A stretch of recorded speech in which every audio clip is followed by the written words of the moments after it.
नमस्कार, आप देख रहे हैं दैनिक बिहार न्यूज़। मैं हूं आपके साथ विकास। अभी हमारे साथ बातचीत करने के लिए उपस्थित थे आरजेडी के बड़े नेता जयप्रकाश यादव, जो सांसद भी रहे, केंद्र में मंत्री भी रहे और साफ तौर पर उन्होंने जाति जनगणना पर बड़ा बयान दिया। उन्होंने कहा कि हाईकोर्ट के द्वारा जो निर्णय लिया गया है, जनहित के लिए निर्णय लिया है, उसका स्वागत करते हैं। साफ तौर पर उन्होंने कहा कि बिहार लेवल पर जितने भी जातीय जनगणना जो कराई जाएगी, उसमें कौन से जाति के लोग अति गरीब हैं, किन्हें घर की आवश्यकता है, किन्हें जमीन की आवश्यकता है और किन्हें किन चीज़ों की आवश्यकता है, जाति जनगणना करने के बाद ही जानकारी मिल पाएगी। इन सब चीज़ों को लेकर बिहार की जो महागठबंधन की सरकार है, उसके द्वारा कार्य को आगे बढ़ाया गया है और जल्द ही बिहार को विकसित राज्य बनाने में कामयाबी हासिल करेंगे। इस दौरान उन्होंने क्या कहा, देखने के लिए बने रहें दैनिक बिहार न्यूज़ की इस खास रिपोर्ट में।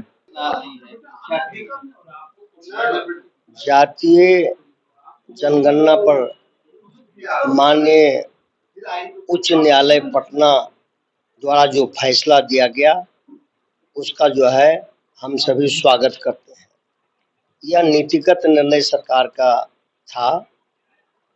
हमारा नियत साफ था, नीति साफ था और जातीय जनगणना होता रहा है।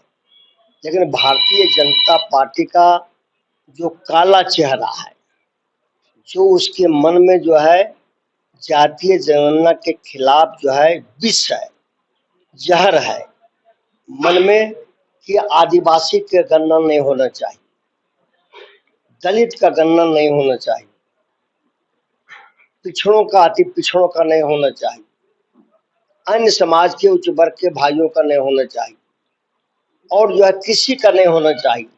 क्यों नहीं होना चाहिए? हम बजट बनाते हैं तो उसमें हमको यह होता है कि किसकी क्या परिस्थिति है, तब हम बजट बनाते हैं। किसको एक बित्ता जमीन है, किसको जमीन नहीं है, किसको रहने का छत नहीं है, किसी को खाने का अन्न नहीं है, कौन जो है भीख मांग रहा है, कौन जो है तिहाड़ी कर रहा है, किनको सोने का जगह नहीं है, किसके दरवाजे पर स्कूल नहीं है, किसके दरवाजे पर जो है सड़क नहीं है, कहाँ क्या आर्थिक स्थिति क्या है उसकी और सामाजिक स्टेटस क्या है।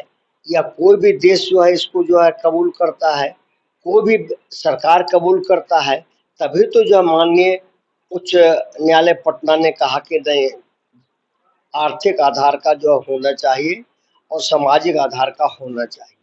तो यह स्वागत योग्य है, इसलिए कि और इसके लिए पार्लियामेंट में भी सवाल उठाते रहे।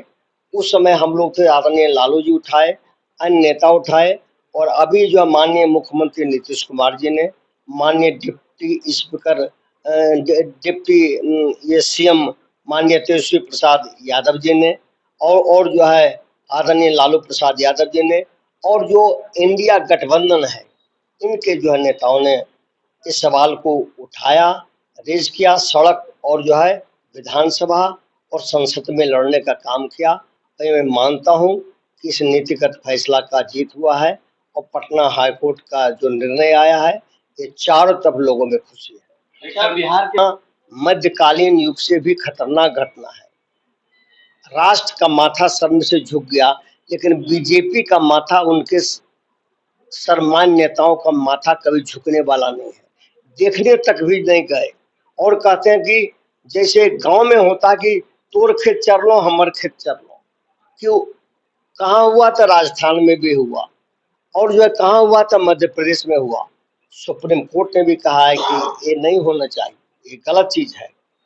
राजस्थान की घटना एक हो सकता है, लेकिन जो है जो मणिपुर का घटना है, वह सिलसिलेवार 3 महीने से चल रहा है और माँ बहनों बहु बेटियों की इज्जत और आबरू जिस कदर से जो है लूटा गया है, उसका कत्ल किया गया है, यह मध्यकालीन युग का जो है जहाँ याद दिलाता है, वहीं शर्मिंदगी का हद है, विवत्सा का हद है।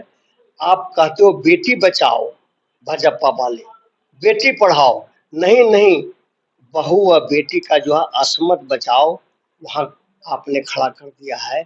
और जो है लोकसभा में बहस करने के लिए तैयार नहीं होते और कहते हो हम बहस के तैयार हैं। भाजपा का लोकतंत्र में विश्वास नहीं है, भाजपा का संविधान में विश्वास नहीं है, संसदीय लोकतंत्र में विश्वास नहीं है। यही इनके लिए अच्छे दिन है। वहां दिन लाने का काम किया और मणिपुर की घटना बहुत ही अलार्मिंग सिचुएशन पैदा किया है देश में। बहुत निंदनीय है मणिपुर।